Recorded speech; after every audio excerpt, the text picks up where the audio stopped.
কিন্তু আপনার হার্টের সমস্যা আছে কি করে বুঝবেন আপনার হার্টের সমস্যা আছে? তার কিছু লক্ষণ আমি আপনাদেরকে বলি, একটু মিলিয়ে দেখেন আপনার শরীরের সঙ্গে লক্ষণগুলো দেখা যায় কি। আমার কথা নয়, বিশেষজ্ঞদের কথা, তাদের কথা আমি রিপিট করে বলছি। যেমন বুকের মাঝ বরাবর ব্যথা,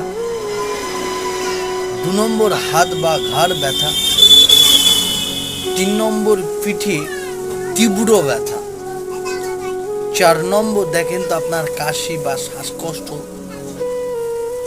নিঃশ্বাস নিতে অসুবিধা হচ্ছে কি, দেখেন তো অতিরিক্ত ঘাম হচ্ছে কিনা, মাঝে মাঝে অজ্ঞান হয়ে যাচ্ছে কিনা, বমি বমি ভাব, বমি হচ্ছে কিনা,